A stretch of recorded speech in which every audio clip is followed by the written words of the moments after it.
Psalm chapter 22 KJV. My God, why hast thou forsaken me? Why art thou so far from helping me, and from the words of my roaring?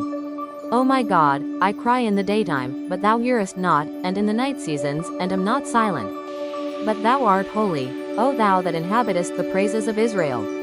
Our fathers trusted in thee, they trusted, and thou didst deliver them. They cried unto thee, and were delivered. They trusted in thee, and were not confounded. But I am a worm, and no man, a reproach of men, and despised of the people. All they that see me laugh me to scorn. They shoot out the lip, they shake the head, saying, He trusted on the Lord that he would deliver him. Let him deliver him, seeing he delighted in him. But thou art he that took me out of the womb. Thou didst make me hope when I was upon my mother's breasts. I was cast upon thee from the womb. Thou art my God from my mother's belly. Be not far from me, for trouble is near, for there is none to help. Many bulls have compassed me, strong bulls of Bashan have beset me round.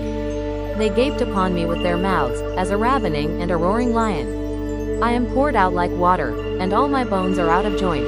My heart is like wax, it is melted in the midst of my bowels. My strength is dried up like a potsherd, and my tongue cleaveth to my jaws, and thou hast brought me into the dust of death. For dogs have compassed me, the assembly of the wicked have enclosed me, they pierced my hands and my feet. I may tell all my bones, they look and stare upon me. They part my garments among them, and cast lots upon my vesture. But be not thou far from me, O Lord, O my strength, haste thee to help me. Deliver my soul from the sword, my darling from the power of the dog.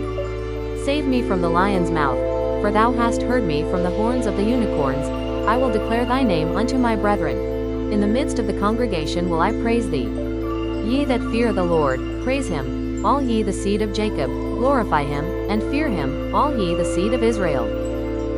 For he hath not despised nor abhorred the affliction of the afflicted, neither hath he hid his face from him, but when he cried unto him, he heard. My praise shall be of thee in the great congregation. I will pay my vows before them that fear him. The meek shall eat and be satisfied. They shall praise the Lord that seek him. Your heart shall live forever. All the ends of the world shall remember and turn unto the Lord, and all the kindreds of the nations shall worship before thee. For the kingdom is the Lord's, and he is the governor among the nations. All they that be fat upon the earth shall eat and worship. All they that go down to the dust shall bow before him, and none can keep alive his own soul. A seed shall serve him, it shall be accounted to the Lord for a generation. They shall come, and shall declare his righteousness unto a people that shall be born, that he hath done this.